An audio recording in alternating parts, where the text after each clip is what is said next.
encore aujourd'hui à venir sur une marche comme celle-là? Ouais, t'as raison de dire encore parce que ça fait peut-être la 10e fois que j'y suis et que je suis là et comme tous les ans. On pourrait se dire est-ce que c'est utile d'être encore là en 2010? Bon, il y avait une banderole tout à l'heure qui disait l'homophobie n'a pas pris une ride, notre détermination et notre engagement non plus.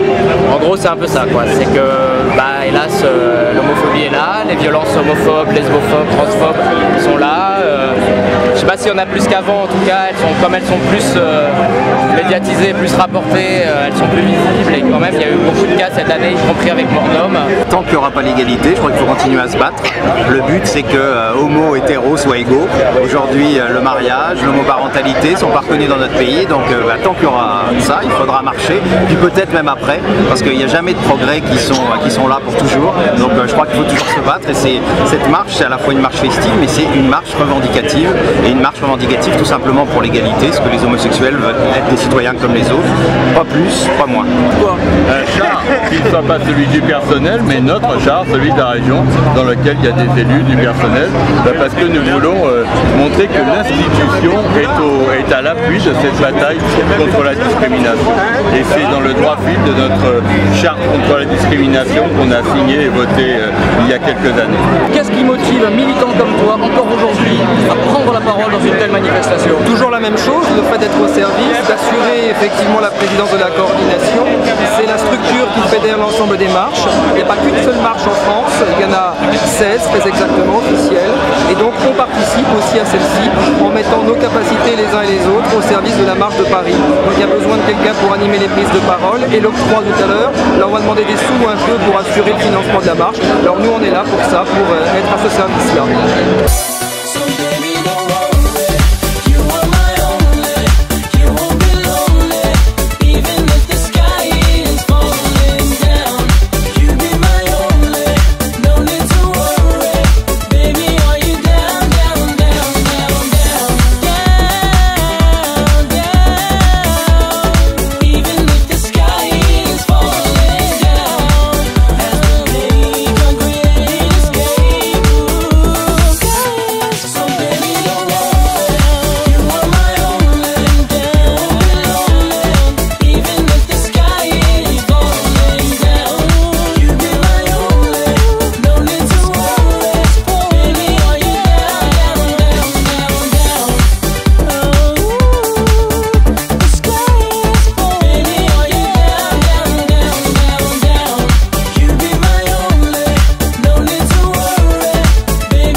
Le message important à faire passer, c'est que nos revendications aujourd'hui se retrouvent dans une population enthousiaste qui nous soutient, dans une opinion publique qui nous soutient, le mariage, la reconnaissance de l'homoparentalité, la lutte contre les discriminations homophobes, transphobes.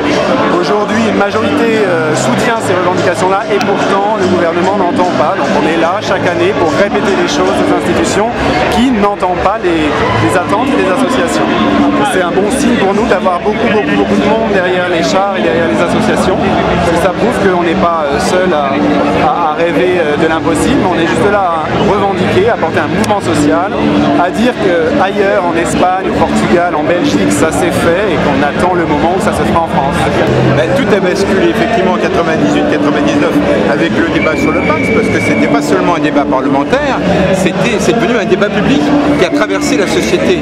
Et moi, ce qui m'a frappé le plus à l'époque, c'est que des femmes, des hommes dans ce pays qui n'arrivaient même pas à prononcer le mot homosexuel, homosexualité, ont eu la parole libérée. C'est-à-dire que des tabous, des verrous ont sauté et de ce fait, l'homosexualité est entrée à ce moment-là dans le débat public.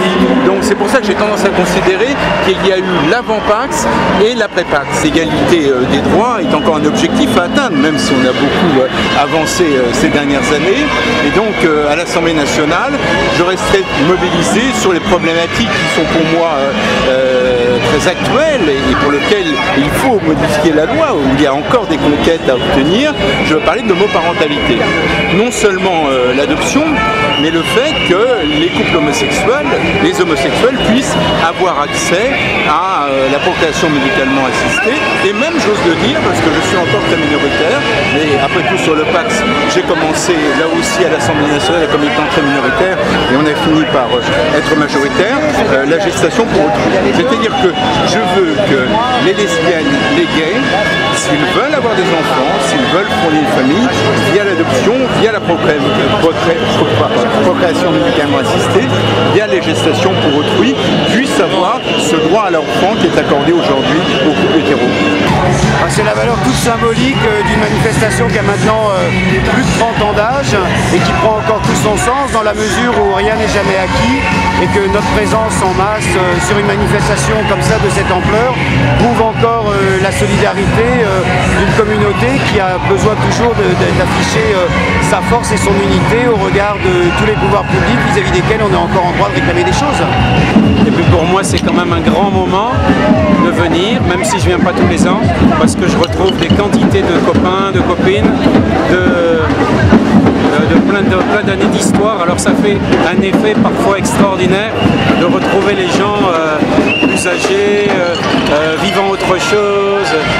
Et en même temps, ça m'intéresse énormément de voir comment tout ce courant qui a été créé, je dirais au cours des années 80, n'a fait que s'amplifier, prend de plus en plus d'importance, et puis surtout la présence des jeunes est maintenant considérable, alors que ça n'était pas le cas avant.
Je dis à tout le monde, il faut se formidable, il faut s'amuser, faire la fête et la liberté, tout le monde doit faire ce qu'il veut. Enfin la liberté, voilà. Que l'on touche à sa liberté et Paris se met à faire la fête. Est-ce que tu as un mot à dire à Marseille, aux Marseillais? Marseille, tais-toi Marseille, tu cries trop fort, je n'entends plus chanter tes voiles dans le port. J'adore Marseille, formidable, je vous aime les Marseillais, je vous aime. J'aime Paris, la France, le monde entier, je suis un être du monde entier, voilà. Allez, faisons l'amour, voilà, comme ça, avant de nous dire adieu, oui. Fais-moi l'amour comme à 16 ans, fais-moi l'amour sans expérience, voilà, ça va? Voilà.